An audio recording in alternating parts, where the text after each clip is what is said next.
ফের গোপন খবরের ভিত্তিতে 11 জন বাংলাদেশি আটক আগরতলা বাধারঘাট রেল স্টেশনে। আরপিএফ ও জিআরপি পুলিশের যৌথ অভিযানে 7 জন পুরুষ সহ 4 জন মহিলাকে আটক করা হয় এবং বাংলাদেশিদের অনুপ্রবেশের ক্ষেত্রে সহযোগিতা করায় পুলিশ 3 জন ভারতীয় টাউটকে গ্রেফতার করেছে। পুলিশের বিবরণ অনুযায়ী তারা অবৈধভাবে ত্রিপুরার সীমান্ত দিয়ে ভারতের প্রবেশ করে এবং রেলপথে বহিরাজ্যে পাড়ি দেওয়ার চেষ্টা করেছিল। আগরতলা জিআরপি থানার ওসি তাপস দাসের নেতৃত্বে পুলিশ তাদের ধরে ফেলে। ধৃতদের মধ্যে রয়েছে মোহাম্মদ রুবেল, কামরুল হাসান, মোহাম্মদ সাইম, মোহাম্মদ কাশেম, আইয়ুব আলী, সোহাগ মিয়া, কামাল উদ্দিন। তাদের প্রত্যেকের বাড়ি বাংলাদেশের খাগড়াছড়ি জেলায়। ধৃত মহিলাদের মধ্যে রয়েছেন মনোরা বেগম, স্বপ্না খাতুন, জলি বেগম এবং পারভিন বেগম। ধৃত 3 ভারতীয় টাউটের মধ্যে রয়েছেন আসামের শিলচরের প্রসেনজিৎ সরকার, আগরতলার বিটারবনের নিয়ায়ত হোসেন এবং ভাটি অভয়নগরের পিন্টু মিয়া। জিআরপি থানার পুলিশ তাদের বিরুদ্ধে নির্দিষ্ট ধারায় মামলা নিয়ে তদন্ত শুরু করেছে। আগামীকাল তাদেরকে আদালতে হাজির করে তদন্তের স্বার্থে রিমান্ডের অনুমতি চাওয়া হবে বলে জানিয়েছেন পুলিশ।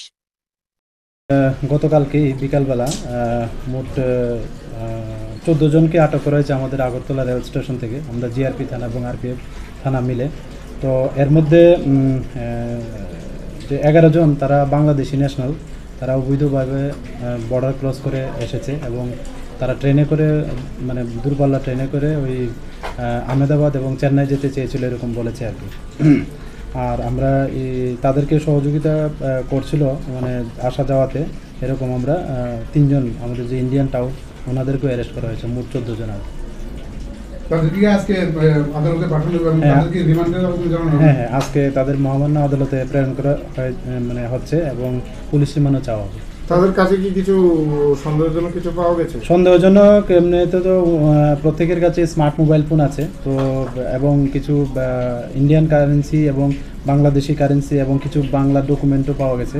তো আমরা এগুলি দেখছি, খতিয়ে দেখছি কি আছে কি। বাংলাদেশের কোথা থেকে এসেছে তারা তো বেশিরভাগই মানে খাগড়াছড়ি জেলার আর এবং নড়াইল জেলারও আছে বাংলাদেশের। তো তারা ওই ম্যাক্সিমাম যেমন 7 জন তারা খাগড়াছড়ি ডিস্ট্রিক্টের এবং বাকি যে 4 জন আছে মহিলা তারা নড়াইল ডিস্ট্রিক্টের আর কি। ভারতের কোন দিকটা ইউজ করে মানে ভারতে ঢুকছে? অ্যাকচুয়ালি এটা মানে এই মুহূর্তে তদন্তের স্বার্থে আমরা এটা বলতে পারছি না আর কি। আচ্ছা, অনেকদিন ধরেই আপনারা এই বাংলাদেশে আটক করছেন আগরতলা রেলস্টেশনে। তাদের এই জিজ্ঞাসাবাদের পরে রিমান্ডে আনার পরে মানে কী কারণে তারা বাংলাদেশ থেকে ভারতে আসছে কিছু পাওয়া গেছে? বেসিক্যালি তো মানে তারা বলছে যে কাজ করার জন্যই তারা এদিকে আসছে। তো আবার কিছু বলছে পার্লারের কাজও মানে করতে যাবে এরকম বলছে। বিভিন্ন যে তাদেরকে যে দালাল ধরে মানে পাঠাচ্ছে, তো এগুলিও সন্দিগ্ধ বিষয়। তো আমরা এগুলিও খতিয়ে দেখছি এবং আমাদের এই বিষয়ে আমাদের যে সিস্টার এজেন্সি আছে তাদেরও সহায়তা নিচ্ছি আর কি।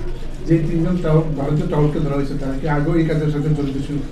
আগে আমরা তাদের যে লোকাল পিএস আছে আমরা ওনাদেরকেও মানে মেসেজ দিয়েছি তারা অন্য কোনো কেসে ইনভলভ আছে কিনা।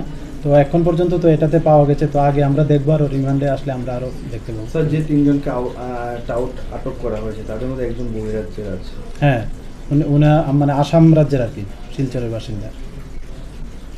উনি এখানে মানে আসাম থেকে এসে এখানে? হ্যাঁ, উনি অ্যাকচুয়ালি গত পরশুদিন রাত্রে এসছেন এবং কালকে উনি যেতে চাচ্ছেন আর কি ওইদিকে আমাদের রেল ব্যবহার করে আর কি। Thank you.